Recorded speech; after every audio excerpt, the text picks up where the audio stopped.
Welcome everyone to Reviving the Trade Union Movement, Defying Anti-Union Laws and Building Power with the legendary Jo Burns. This is now the second session in the GFTU Educational Trust Strategy Series, and we hope that you'll sign up to the other fantastic sessions in the series that are free to everyone. We've had over 800 registrations for our new educational programme so far, which is just phenomenal. The amount of change that will lead in our movement is fantastic. And tonight follows straight from our brilliant in-person event last night with the UTLA president, Cicely Mayart Cruz, and I apologise if I've not quite pronounced that correctly. Daniel Kabidi from the NEU in the UK, and Gawain Little, the GFTU's very own General Secretary down in London. And just to give you a bit of an idea about what the series is about, strategy is not just a word. Strategy is about how we all within the trade union and wider labour movement build the power and the capacity to improve workers' lives. The employers have a strategy, the managers have a strategy, and it's vital that as a united labour movement, we build our own. This series of webinars will include discussions from leading thinkers on reviving the trade union movement, how we build union strategy, the role of women and feminist approaches to our unions, strategies for developing activists, and the capacity to win campaigns both big and small. So I am delighted to be able to introduce Jo Burns, who is a veteran union negotiator and labour lawyer with over 30 years experience negotiating labour agreements, and those early birds will have just heard a little taste of some of the fantastic work that he's been doing recently. He's currently the General Counsel and Director of Collective Bargaining for the Association of Flight Attendants, and he graduated from the New York University School of Law. Prior to the law school, he worked in a public sector hospital and was president of, and there's more letters in this acronym than there is in the BFAWU, the AFSCME local. He is the author of 3 books on labour, class struggle unionism, strike back, and reviving the strike. And if you've not read them, I would really advise you to have a look and doing that. Before I bring Jo in, just to remind you that it's a webinar, which means that you can see us but you cannot see each other. Feel free to use the chat throughout the call, but to ask questions, please use the Q&A button at the bottom of the screen, and then I'll introduce them to Jo directly after his presentation. Jo's going to talk to us for about 30 minutes, and then we'll go through your questions. We want to remind you all at this time that during the call we will be following the GFTU Educational Trust Behaviour Statement, which the link is in the chat now. So if you have any concerns, please read and follow that policy. Without any further waffling from my good self, I would like to welcome you, Jo, to come and talk to us. And I'm really looking forward to hearing to what you've got to say. Thank you ever so much, Jo. All right. I guess good evening, everybody. It's evening for you all. It's late morning for me. I'm out in LA. I want to, thank you for inviting me here for this discussion, because I think it's, sort of work you're doing in terms of education, both in terms of practical skills, but it's really good that you're incorporating the aspects of theory, because I think that is critical to reviving the labor movement, is taking a look at what we do in a strategic fashion and coming up with strategy and tactics which reflect the situation that we face. I think as was indicated, employers are constantly doing that and strategizing how they can weaken the labor movement, and we need to be doing it as well. So today I'm going to focus on a couple points that I have been focused on. As indicated, my full-time job has been mainly doing collective bargaining in the airline industry, but also healthcare prior to that, and that takes up most of my time. But I think in my free time I've been studying labor history, and one of the things I like to do is study the past. not just out of a hobby, but to, sort of learn some lessons that we can adapt and apply to our current situation. So today I want to talk to you about a couple of points. One is the role of the strike in creating the modern labor movement, and sort of the particular importance of as I talked about it previously, reviving the strike. The second is to look at some of the legal restrictions that were put in place, and I think this is in many countries around the world. I focus on the United States, but the sort of restrictions on traditionally successful strike activity, which has really led to the weakening of the labor movement. And then finally, just a little bit of discussion about, sort of our theory and how we look at the questions, because I think that is important. We can't always control what our enemies do or our adversaries, but we certainly can control how we think and strategize and talk. So I'll be talking a little bit about some of the theories of class struggle unionism that I've been talking about lately. So, I wrote my first book, Reviving the Strike, about, I guess it was published about 12 years ago. And the reason I had to write that book was because at that time in the United States labor movement, we had virtually abandoned the strike as a key tactic. Strike activities at the time, and still to this day, we're at historic lows. And even more importantly, when I read the works of union theorists in the early 2000s, none of them were really talking about the need to revive the strike as sort of being key to labor's revival. We talked a lot about, community alliances, organizing and unorganized, a lot of other very important items. But, when I look back at labor history, what I found is that the strike was the indispensable tactic responsible for the rise of the labor movement in the United States, and I would suggest in Great Britain and other countries as well, or other areas of the world as well. In the 1930s, in the United States, millions of workers went on strike. And in those strikes, they confronted employers, hostile labor laws, but it was this sort of upsurge of worker self-activity, which really led to the creation of the modern labor movement and really prompted the employers to have to accommodate labor law to recognize that workers were militant and striking. So, for example, 400,000 workers in 1937 alone took over their workplaces in one of the, sort of great upsurges of labor history. More recently, I talk about this in my second book, which is called Strike Back, which really looks at the public employee strike wave of the 1960s and 70s in the United States, where we didn't really have a public sector unionism on a widespread basis entering the 1960s. Yet millions of workers engaged in the illegal strike wave. Thousands and thousands of strikes during this period.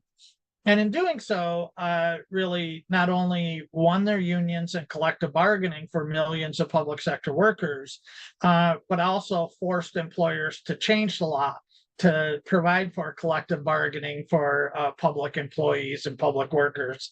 And really, in a very real sense, it was this sort of illegal strike activity, this sort of militant unionism, social unionism, which involved the community, that really forced the employers to say, hey, we better put in place public employee laws because workers are striking anyway.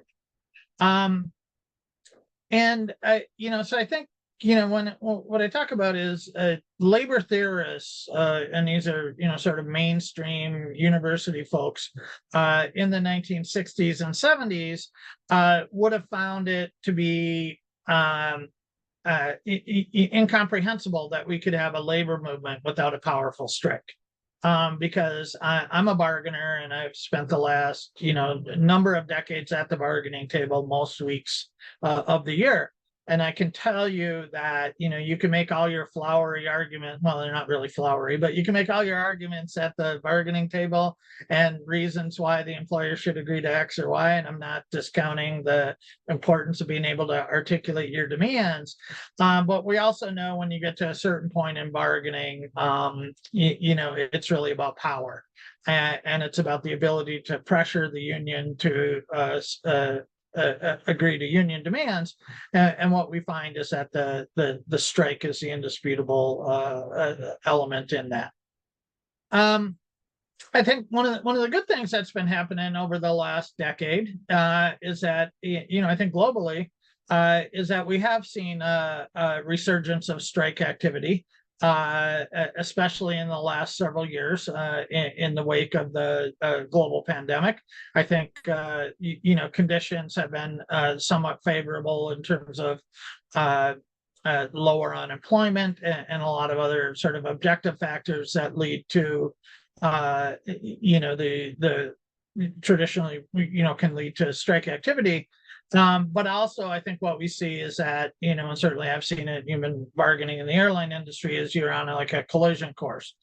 Because on the one hand, with sort of rising inflation, you've had workers who work through the COVID period. And then you have employers who want to, hold on wages and not address our concerns.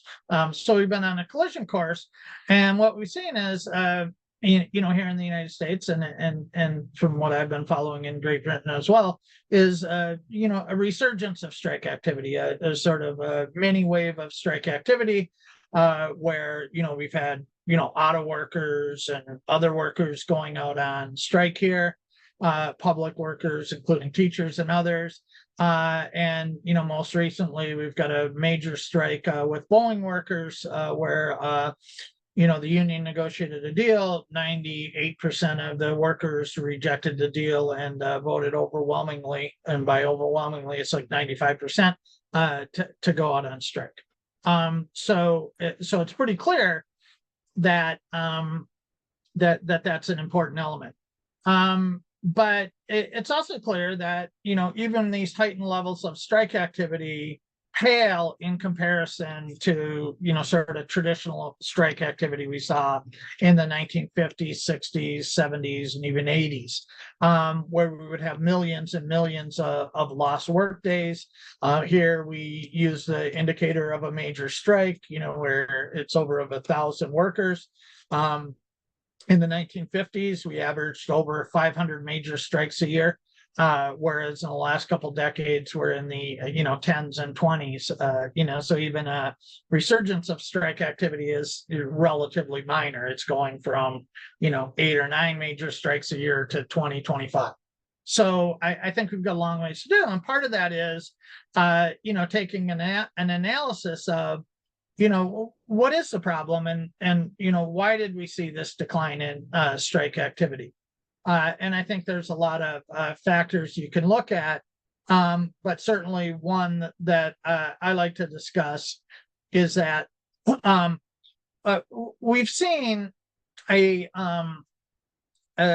change in the legal framework on striking. And what we saw, and this is a process that really continued in the United States from the 1930s on, but it really accelerated, in the 70s and beyond.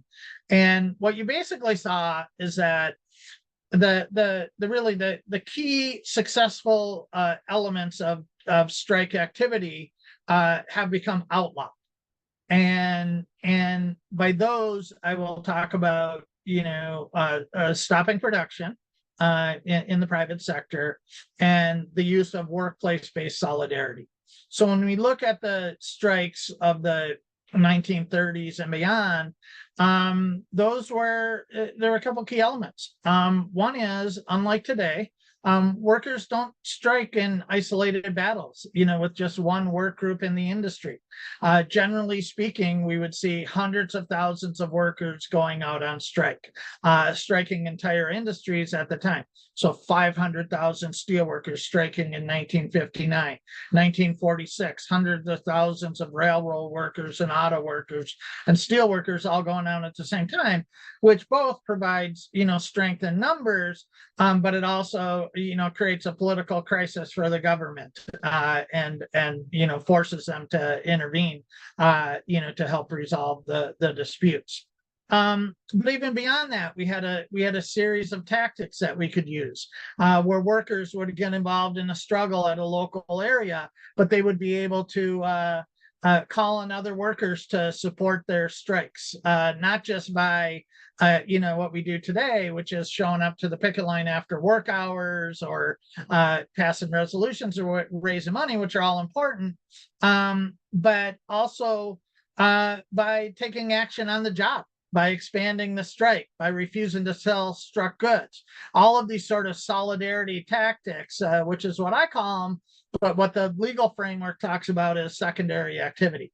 Those get outlawed both by court action and by the Anti-Union Taft-Hartley Act in the late 1940s in the United States. Also have rules, saying that you can be, even though the right to strike is supposed to be protected, that you can be terminated for striking. You can't be terminated technically, but you can be permanently replaced. And in many ways, a distinction without a difference, in the sense that you're still out of your job for merely striking. As I understand, there's some different rules here, but at a certain point, the employer can take that sort of action after a period of time. So all of that, sort of leads to a point while you get to the 1980s where the employers are able to aggressively attack unions. They're able to use other sort of changes in the legal framework, to undermine unionism and pattern bargaining across industries. And we get to the 1980s where, generally speaking, we have a lot of strike activity, but in a lot of senses, the unions are losing those strikes.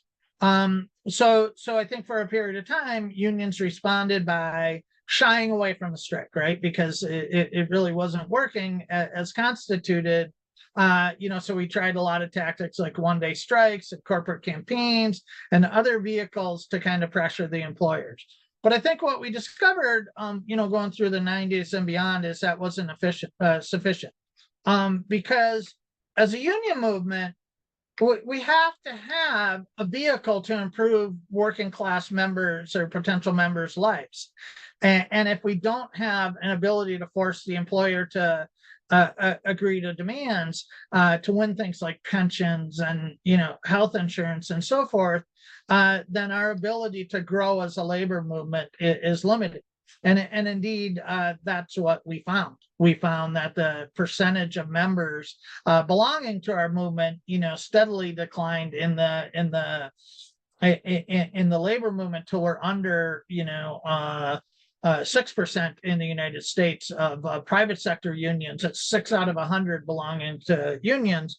But we also see a similar process happening in the public sector, which, I think, as you all know, when the government's your employer, and they have the ability to change the laws on bargaining, that gives them a tremendous advantage. So we see unionism rates staying higher than the private sector, but then we start seeing attacks on public employee unionism, both by subcontracting or contracting out the work, but also by changing the rules of bargaining to make it harder to strike, to limiting what you can strike over. So you can't strike over the things that really matter to a lot of teachers, like class sizes or support for students. And you're limited to these bread and butter issues, but then you get labeled as narrow, which is a particularly problematic, since they're the ones who have created this. So anyway, those are all the conditions we face.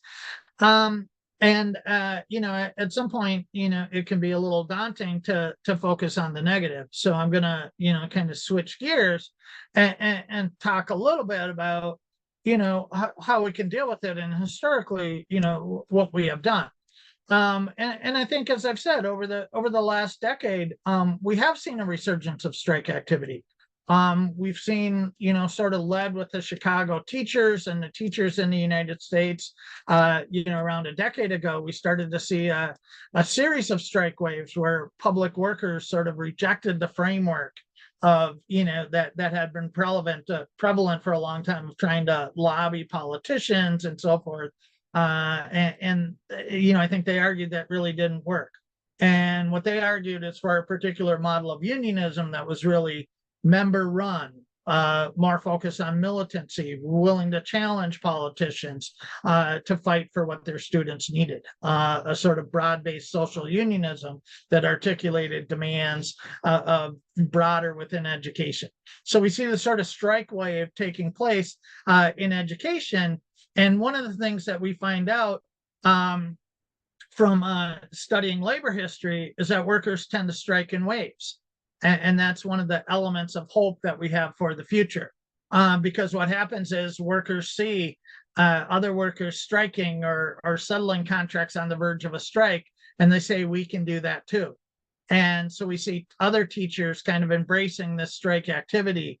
Thousands and thousands of teachers in the red states, which are for us the sort of right-wing Republican governed states in the South and Southwest, engaging in strike activity and illegal strikes and winning many of their demands. So I think that I think that in general, I think we've turned the tide within the labor movement about most trade unionists understanding that we need to revive the strike to revive the labor movement, and I think that's really was the first step of the battle. And I think this brings me to sort of the final set of points that I want to talk about, which are also, tied into, my last book, which I think was a development of the question. I think the previous books that I had written had looked at strike activity, looked at these restrictions, and sort of on a level of tactics, how did we respond to that? But in my last book, Class Struggle Unionism, I take a little bit of a deeper view and say, what is it about our ideas and our strategy that we need to re-examine if we are going to truly revive as a trade union movement? If we're going to be a movement that can attract and take on employers and attract millions to our ranks, and in that. And I really look at, look back at history like I did in my other books. And what I discovered is that there's various different views of unionism out there. Traditionally in the United States, we call it bureaucratic business unionism or business unionism, which is a form of unionism that was really narrow unionism that only looked at, you're bargaining against a particular employer. You're representing only a small group of workers against that employer, but doesn't really view their struggle or your struggle as part of a broader working class struggle. And in contrast, this idea of class struggle unionism is based on the idea that, workers, it doesn't matter what industry you are in, you face a common predicament in that your labor creates all of the wealth, but that wealth flows upwards from your workplace and many other workplaces, and that's how we have billionaires and a billionaire class in this world. And our unionism can't ignore that, because what happened in the 1950s and 60s and beyond is that employers, while we were bargaining these great contracts, were still amassing, millions and millions and billions of dollars in profits. And what is that? At the end of the day, capital is power. That was power that ultimately they were able to turn against the labor movement, to really change the judiciary, to change the laws, and really undermine us in our efforts. So I think the the concept that we need to examine our unionism and really, challenge ourselves on how we conduct ourselves. Because I think what we will find is that during the most successful periods of trade unionism in the United States, and I'll say other countries as well, is that we had a union movement that viewed our particular struggles as part of a broader class struggle, that we articulated fights for our members, but also broad class demands for the entire working class.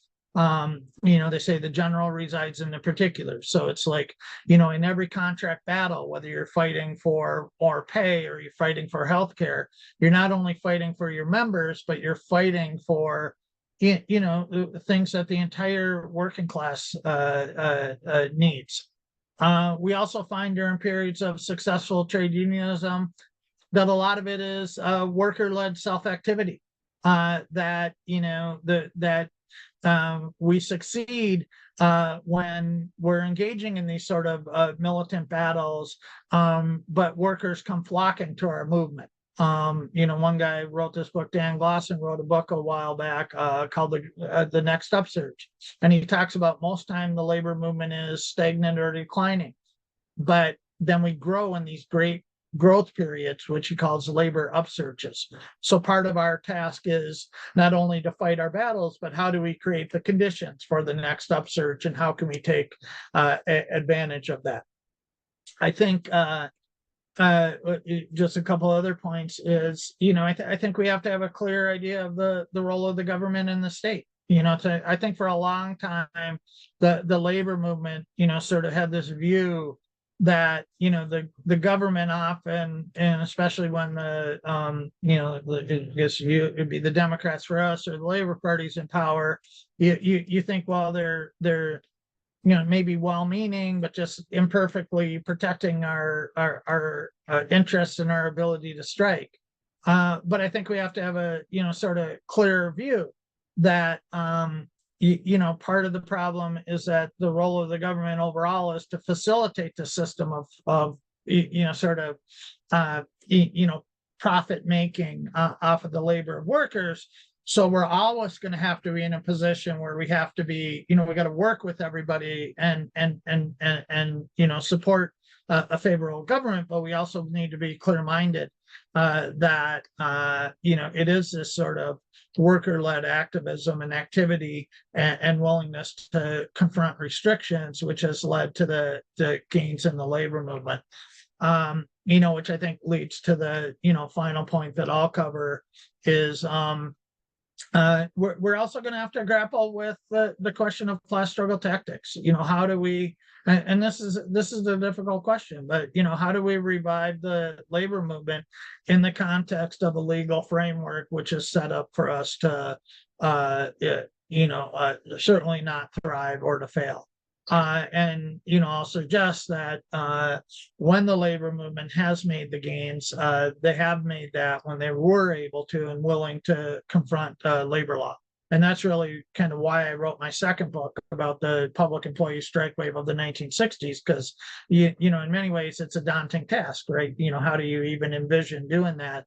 But I think there's a lot of lessons out there that we can learn about, a militant labor movement puts a lot of pressure on employers. And I think we saw that in what I talked about, the red state teacher strikes more recently. A lot of the same lessons we saw in the 1960s, even though very conservative states, very repressive labor laws, we see these teachers, using their sort of broad public support and the fact that they, went out with all the teachers in the state at the same time, and they didn't even try and get injunctions against them or repercussions. And I think that's one of the things that we learned in the 1960s is, they had a slogan back then: "There's no such thing as a illegal strike, just an unsuccessful strike," meaning the success of your strike, is really going to determine if and what the repercussions are. And none of this is to, minimize the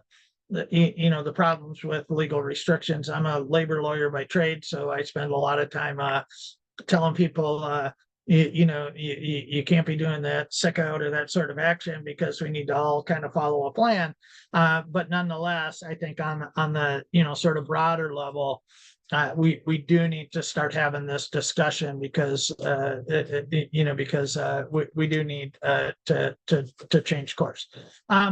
So I'm gonna wrap it up, but I am gonna say that look at one of the good things about studying our history as a labor movement is it can provide incredible hope, because what you see is through the heroism of workers and the really sort of incredible upsurges of activity, that when the working class gets on the move, we can do great things as a labor movement, and we can grow very, very rapidly. And I believe that there's enough science, and when I look at the sort of activity, especially among younger workers, I'm very hopeful for us as a movement.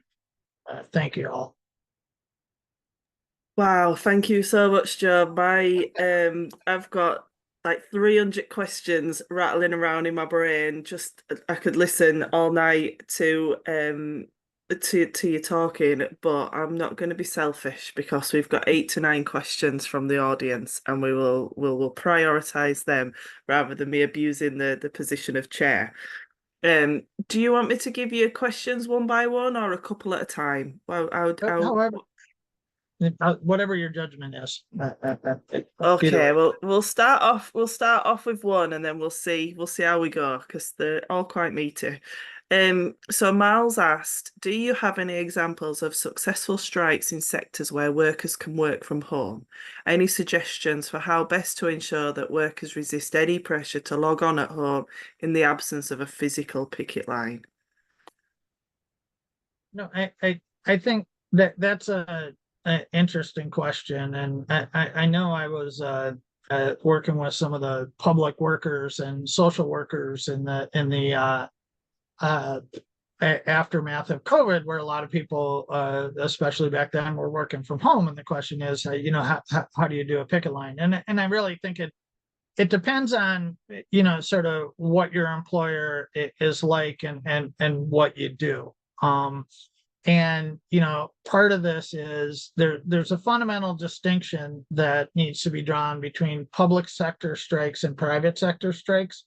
In private sector strikes, you're trying to stop production and really halt the profit maker of the employers. So I guess you would have to say, with these sort of industries, what is your leverage in terms of doing that? But in the public sector, it's a bit different, and I think it's a little bit easier in this regard, in that generally speaking, the employer isn't losing money during a public sector strike. They actually often save money. So your strike is a lot more political, and it's about putting pressure on the policymakers to either restore the services or to resolve the dispute. So I think in the private sector, public sector, I think we have been able to see more of the strikes of that activity.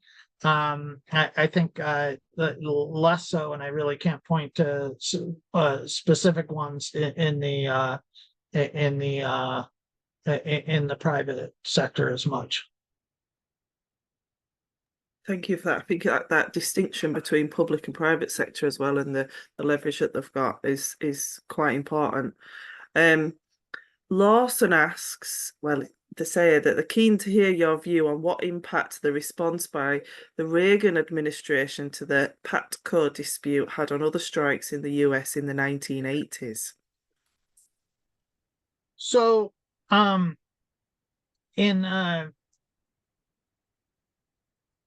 the end of the 1970s, public employee unionism, I think the high level of strike activity was in 1979. And even though the signs were coming that employers were, sort of gearing up to go after public employee unions, over 10,000 air traffic controllers who had a sort of history of militant unionism, although somewhat narrow, They didn't join the main labor federation, and they had some weaknesses. But they went out on strike. The Republican president, Ronald Reagan, fired them. So 10,000 air traffic controllers who were highly skilled that they couldn't be replaced got fired. None of them, they didn't get their jobs back. Some of them could reapply after like 15 years. And in the course of that, I think the historical significance of that is really a couple-fold. Is one, it really, signaled for public workers a sort of different response from employers, but also sent the message to private employers that it was really open season on unions, and that the tactic of permanently replacing workers, which even though the Supreme Court said they could do in 1939, in the face of a strong and militant labor movement, they didn't really use that tactic until the 1980s. So I think it's generally regarded as a watershed moment in the labor movement that really, and then following that, we see the recession, and then we see the sort of bitter defensive strikes. That's when I was starting in the labor movement. But that was really a key element to that. Thank you for that, Joe. I've got one here. Bear with me. The UAW's Sean Fain is calling for a general strike in 2027, bringing contract campaigns together. What does the wider movement think of that? No, I mean, I look at, Sean Fain, for folks who don't know, is the head of the United Auto Workers. And he got elected as president in the wake of a corruption scandal, which saw probably 3 of the last presidents of the UAW in federal prison for brief periods of time, and a court-ordered, sort of monitoring of the union. And then they, as part of the settlement, they agreed to let the members vote on whether they should be able to vote directly for the president. There was a big campaign. A lot of the existing officers didn't want that. They won the election. The members voted to do direct elections, and then voted for Sean Fain, who was a reformer. So he's a breath of fresh air in the labor movement, I will say, in terms of, having a generally combative approach to negotiations with the auto workers. And he's called for, as you say, he's called for lining up the contracts. I think there's, interest and support of that within the labor movement. How widespread it will be, I think is a little bit unclear. I think at the end of the day, a lot of people bargain their contracts kind of based on where they're at for the members, and we'll see how many people line it up. But I think if enough do it, I think it could be a real signal to to restoring solidarity. So I think the sort of concept behind it is very good. Thank you for that. Corruption scandals, they're everywhere, aren't they? We've had a question from an anonymous attendee that says, striking is very rare in my industry, which is publishing. I'd be very interested in suggestions for tactics promoting trade union solidarity and activity in an industry where striking often isn't possible. For example, the collective bargaining unit isn't strong enough for strike action. Yeah. So, I mean, I think, part of this, it depends. I've done plenty of contracts, and I think we've done them in situations where we're not necessarily going on strike, or we're not able to strike. But we certainly have a variety of tactics that we can use, both in terms of developing internal solidarity. So all of the things about having a contract campaign, about demonstrating to the employer that everyone's together wearing, sort of union pins or whatever it takes to show that. And then it takes an analysis of, okay, if you can't, immediately strike, what are the other vulnerabilities of the employer in that particular industry? Like I've said, part of this has become more difficult because in the past, when we were able to use workplace-based solidarity, let's say the brewery workers go out on strike, or even if they couldn't, then you're able to, put up picket lines at the bars and, stop them from serving the beers. So I guess, we certainly, I don't know, they called it the end user campaign, and I don't know what's legal or not in Great Britain. But certainly, when I look at like the Staley lockout in the 1990s, what they did was, and they made the corn syrup that goes into beer and other products, and they ended up, doing a lot of targeting the beer, going around and, within the legal restrictions, leafleting or doing what they could to, try and impact those sales. And, I think in some of these other industries where you may not be able to strike, you have to follow the product and then figure out what are the points of leverage. Thank you for that. Marco's asked, how do we as trade union organisers keep workers determined, encouraging them to strike when they're scared about the future?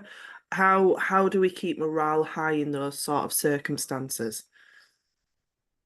No, that's a great question, and really, it's the subject of my next book, which is going to be class struggle organizing. But I think it varies from industry to industry. But what I say in general, is in almost every situation that I've seen it, the workers are more willing to fight than the union staffers. And I know this isn't something people, it may be accustomed to, because there's this idea among organizing that, it's this idea that there's these sort of workers out there and you got to coax them into action and so forth, and, sort of patiently explain it to them and move them forward. But I think the reality of what I actually have experienced is, and what I tell our organizers is, I often say, if you don't think the members are behind you, look ahead, because that's probably where they are. And I often see that, what the key missing ingredient is often they need to know that the union's willing to fight. And I think more importantly, that you have a plan that's going to make sense and protect them and fight. But the willingness to sort of fight, is not something that we import into the labor movement or into the workplace, because it naturally exists there, right? It's based on the class conflict that exists in the workplace. So I found that, when we go out, I always tell people, like, we're taking a strike vote and we've got a plan that people are going to unite behind. I say we're going to get a 99% strike vote, and we do, but you're not going to get it in a situation where it's a suicide march. Workers are not going to embrace that. But look at the Boeing workers. I mean, I could go through the whole history of strikes of the last 5 years here in the United States, what we talk about, the sort of mini strike wave in production. And in almost every instance, the workers went out on strike by rejecting a tentative agreement that was reached. And I'm not saying that happens all the time or the problem doesn't exist, but what that shows me is that the workers are, in those situations, certainly more willing to strike than the leadership. And it may be for a variety of good reasons. The leaders are subject to a lot more sort of pressures. They probably have a clear idea of what's coming down the pike. But you look at the Boeing workers who are currently out on strike, 25,000 of them right out in the Seattle area, Seattle, Washington. The union leadership endorsed the contract. And I'm not saying it was wrong for them to do it. It probably made perfect sense in terms of the economics of the company and everything. But that's not where the workers are at. It was rejected by 95% of the workers rejected the contract. And I've had contracts go down in flames, so I'm not criticizing anybody. But what I am saying is that, if there is a situation, and I'm not saying it doesn't exist, where the workers are sort of reluctant, then I think you need to ask yourself some questions, which is, I find that the workers always show up when it matters, and what matters to you may not be what matters to them. And when they do think it's going to matter, like they won't come to your stupid boring meetings. It's just like they often don't want to come to a meeting. And who's to say they're right or wrong, but when it's like a strike meeting, or it's some meeting where it's going to matter, or you're marching on the boss or something, I find that's when they show up, and so if I think it's a question of getting a handle on. Sorry, I'm going on this question, but it's one of my passions lately. So I think it's a question of, like, okay, so if they're not engaging in it, then what is it about our strategy or our message or the fight we're taking that we need to look at? Because I rarely find it's that they don't want to fight. Or do we not have a plan that makes sense to them? And how do we come up with a plan that's going to make more sense? And anyway, that's I think those are all good questions. And I've been spending a lot of time kind of looking at organizing theory and some of the stuff that's been put out over the last couple of decades, and what are some differences, and how does that differ from maybe the historical approach on organizing. So I think those are other areas that we really need to kind of take a look at, because I will say that, in the United States, we've spent billions and billions on organizing, and a lot of effort, maybe not enough, but a lot of effort to organize the unorganized. But at some point we have to ask ourselves, maybe we need to take a look at our organizing theory as well, and kind of say, what makes and doesn't make sense. Anyway, that's a whole talk in and of itself. Don't apologize for going off. I was sat there thinking, oh, if only we had like another 2 hours to sit and chat about that, because we get a lot of feedback about people not turning up to branch meetings and not attending the kind of the rule book processes that are there. But you're right, when something matters to members, they will come together, they will act, and they will step up because it matters to them. They're not necessarily bothered about that quarterly branch meeting to tick a box, but they are bothered about if they're going to have the terms and conditions stripped away, or being attacked by a bullying boss, etc., etc. So I don't apologise for carrying on that question. I was enthralled in what you were saying, as I'm sure everybody else was. We have had a few more questions though that have come in.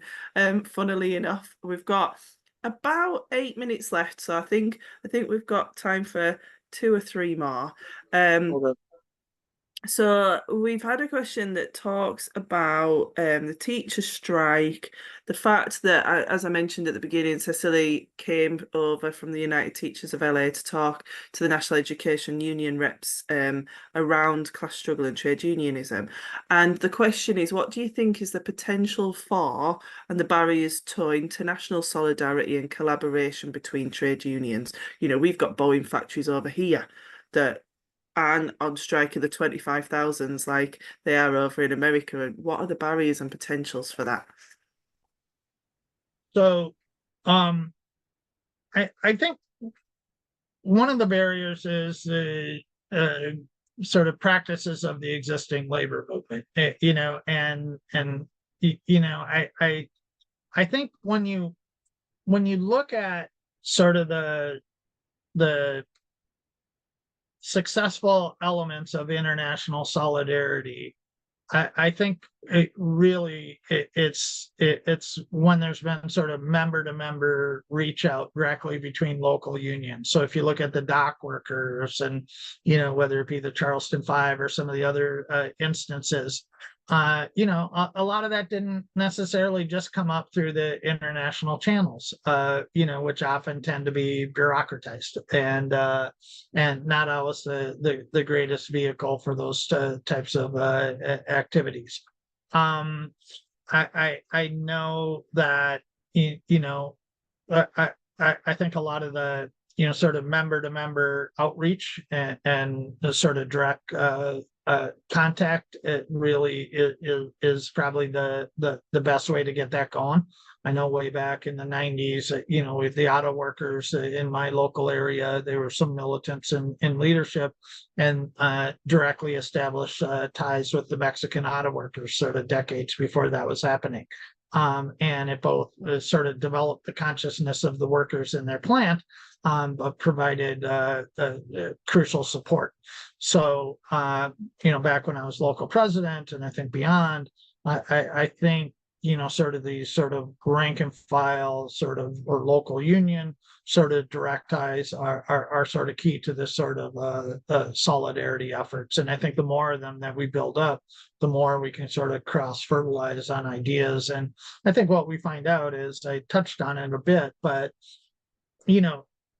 the conditions we face, whether it's for public workers or private workers, in terms of our restrictions on our strike activity, which workers can strike, all of that, they're constant, right? The capital is coordinating, across the globe and looking at what worked in terms of keeping labor down.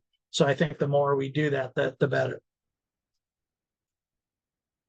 Yeah, we need to be as strategic as the opposition, don't we? And unified as they are, because they're very good at planning and following around the world.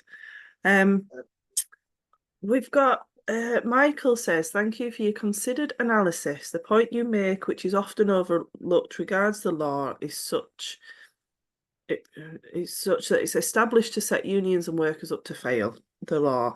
However, there are lots of examples where unions or workers have defied the law. Do you agree that it needs worker and leader confidence and a degree of class consciousness? And isn't it time for unions to be more vociferous? That's not a word that I often see written down. Vociferous, with concerted action with the aim to remove anti-union laws and court interference in labour relations. Oh, that's an interesting question, because I actually, I spent a lot of time when I was doing my Reviving the Strike talking about the legal restrictions. And one of the professors who I like, he actually said, well, it doesn't really, it's not really the big factor, right, in levels of strike activity, because workers have struck, based on a lot of other factors, and have been able to defy labor law. But I think one of the interesting things was, when I looked at public employee strikes in the United States, it's the perfect situation for like a social scientist or a political scientist to study, because you have 50 different states, they all have different rules on striking, and you can kind of judge, what is the impact of them outlawing strikes or not outlawing strikes, or putting in mandatory arbitration or different criteria. And what you found was interesting is that workers during the 1970s struck at higher rates where striking was outlawed than where it was regulated and allowed. Entering the 1960s, it's illegal in all states. But what they found was that in states that completely outlawed bargaining and no outlet for public workers, they would strike anyway, because the only way they got a contract was to engage in an illegal strike. So they struck at higher levels. Then what the employers ultimately discovered is that if they could start to regulate it, put all these procedures where they say, we're not really outlawing the strike, but we're just putting in place, you can't bargain about this and this and this, and if the union does this, they're going to be fined, and if you do this and this, but you still have the right to strike, or you have the right to strike after mediation and all this stuff, that was more effective. But at the end of the day, I think what we find is that the other thing we find from that period is that the laws didn't change to allow striking. The laws workers did not strike because the law changed to allow them to strike. The laws changed because workers were going out on strike anyway. So almost every state where striking was allowed or changed to be allowed for public workers, it's because public workers had gone out on an illegal strike almost immediately before the legislation. In the case of Hawaii, 10,000 public workers went out on strike illegally and surrounded the state capitol when they were voting on whether or not they should be allowed to strike. So it becomes kind of a afterthought. So it's a long way of saying I essentially, I think we have to figure out how we as a labor movement challenge these unjust laws that limit our right to strike. And I think history tells us that employers are not just going to change the laws. It doesn't matter if they're Labor Party or Democrats or whatever they are. The only time they're going to change it is when there's enough worker self-activity that it creates a crisis and they're forced to change it. How do we do that? How do we create that type of labor movement? I think is probably the subject of many, many more discussions. But I think your question is sort of a key one. Thank you. I totally agree. I totally agree. So I'm going to squeeze one last question in that's got two parts that should be pretty quick. And Okay. then I think we've covered everything. So are unions in the USA struggling to attract younger members like we often struggle with in the UK? And is there any union education going on in education? So we don't tend to learn about our class struggles and trade unions at school. Is that the same over in the USA? Is it considered? Is it blocked? Possibly not as quick as I thought, but yeah, that's the two questions. Do you struggle to attract young members, and do you learn about trade unions at school, basically? So I think one of the interesting things going on in the labor movement in the last number of years is these sort of sort of efforts by younger workers to organize. So when we look at Starbucks workers, and what we find is that workers, and it goes back to the thing about workers showing up when it matters. There's been like zero interest in younger workers in many situations joining like sort of conventional unions and that process.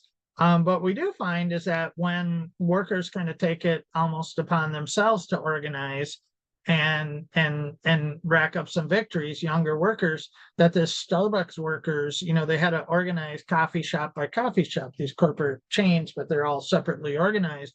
And they won in Buffalo. And part of it was because there was a sort of effort to, get some folks who work there and to get them organized based on, a class struggle approach, I think. But they started organizing and then they flocked to the unions and in many ways, their interest outstripped the, organizers from the union. They just started doing it. I think there was a lot of questions and a discussion about the Amazon workers after, sort of conventional campaigns, Chris Smalls and some of the folks out on Long Island, did that. I think that shows the promise of a different approach, but also, I think both of them show that, just having a different approach or a different appeal isn't enough, that both, I won't say stalled out. I think the Amazon more so than the Starbucks, but both started running into roadblocks about, they still face the question about how do you get contracts and, how do you confront this situation where, the rules that the state has developed are, so difficult to win. But I do think that this idea, what that does show is that there is interest. I know I was talking a little bit before we got on. I just finished negotiating a major battle for 27,000 flight attendants, and I will tell you that a lot of the young flight attendants who came in there and the younger workers, they sort of flock to militancy, and often are not willing to put up with a lot of the stuff from folks who have been around a while. So I do think that. But I do believe that the younger workers and the interest is there. It's just a question of getting an organizational form and sort of tactics and strategy that's going to pull them in. Joe, Oh, thank and then you. the Oh, go teachers, on. the educate. Oh, sorry, just No, go on, real go on. briefly on the education. There's a two-parter. So the education, it's really mixed. There's been a number of initiatives, to get labor education into the schools, but that's been largely pushed upon school districts, and in general it's probably the same where we don't learn about that aspect of our history, which is why your sort of efforts on union education that you all are doing is so important. Joe, thank you so much for spending the last hour with us, answering a full range of questions and giving us such Wow, I mean the session and everything that you covered, I've still got lots of things going on in my mind, and I'm going to have to get the next book when you get it out. So I'll keep my eye out for that. And I know you can't see everybody clapping, but I know behind their little screens, there's a huge round of applause happening right now for you. Thank you, all of you, for joining this session. What a wonderful continuation of this series, and how inspiring it's been. Please make sure that you register before the 8th of October for our next instalment of the strategy series, which is being held on the 22nd of October. And we'll be joined by Alice Martin to discuss unions renewed building power in an age of finance. Um, it, that's it from me tonight. Thank you once again, Joe. I'm sure it's not 8 o'clock in the evening where you are, Uh, and you'll be able to enjoy the rest of your day.